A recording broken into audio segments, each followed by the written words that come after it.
GameStars.com.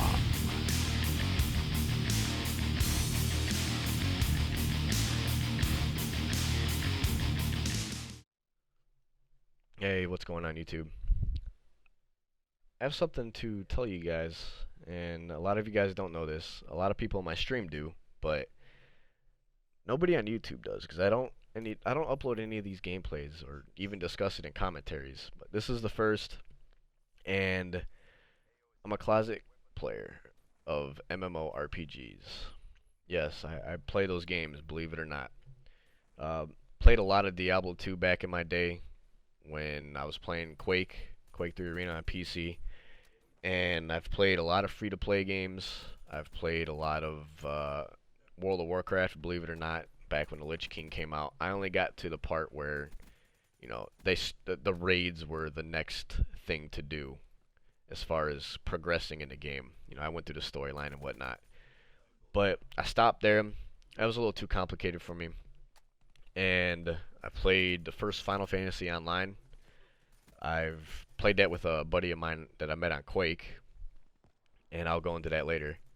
I played the second Final Fantasy Online game, and I've played Blade and Soul, which some of you guys have already seen on stream if you guys are from my stream watching this video. And now I've been playing a lot of Black Desert Online. And I would have to say I've been itching to play that more than any other game right now that I own, over Call of Duty and everything. But as you guys know, I'm kind of stuck playing Call of Duty streaming wise, just because nobody else likes watching any other game that I play. I mean, it could be another FPS, but it's not COD, sadly. So I've been playing this, and I would have to say it is a very, very, very fun game. I was told it was extremely grindy, and you know, back when I was playing Blade and Soul, me and Rodney, he's the guy that plays these MMORPGs with me. He also plays Call of Duty with me. Some of you guys might know him as You Ain't Nice, but me and him played Blade and Soul on the Russian servers before it released in the US, and I was the one that told him about it because I heard about Blade and Soul long, long time ago, and it took them forever to release it in the US. But I played on the Russian servers, and the one thing that stuck out to me about that game was the combo system, how they implemented the combos into your skill rotations for, you know, fighting enemies and whatnot. And it stuck out for me just because, like, wow, dude, you can grapple people, you can slam them down on the ground, you get them in an arm bar, you can do all kinds of things. And that's something that I feel needs to be in a lot of MMORPGs.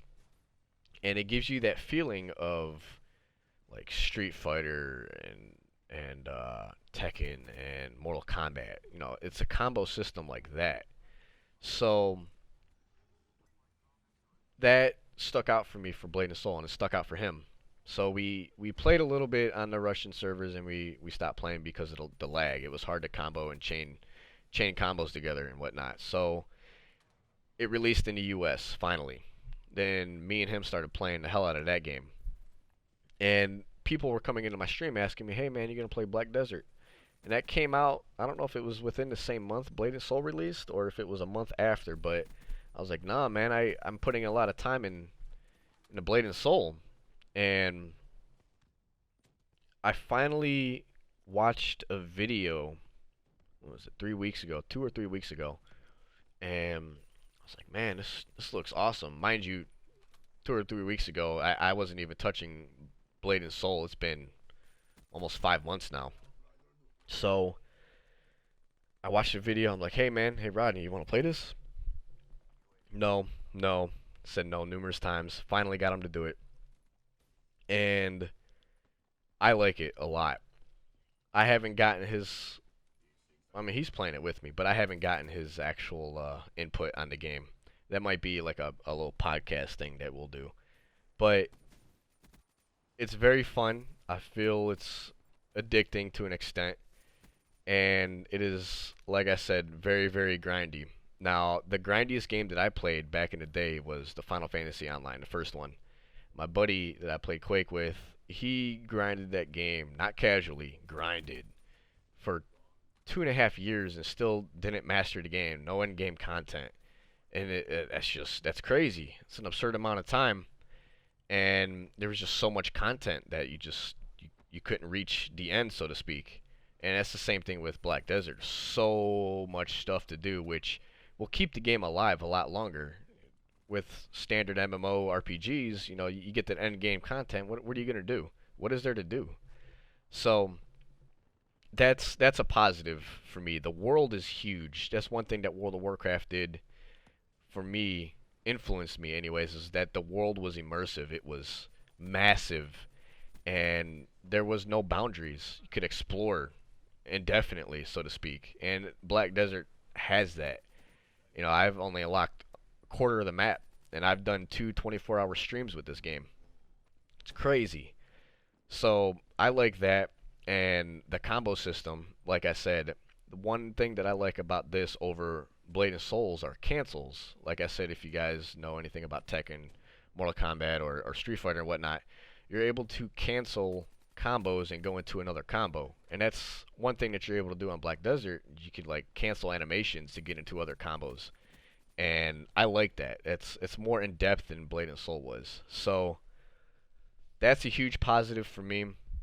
I plan on playing this game a lot more. Right now I'm rocking a 55 ninja, well 54, almost 55, and I have a 50 wizard and a 50 sorceress. So I've been switching between characters quite a bit, and the ninja I've been sticking with the most because he has a large arsenal of combos, and it takes a little bit of skill to use them, especially in PvP, which I can cover in another video, obviously.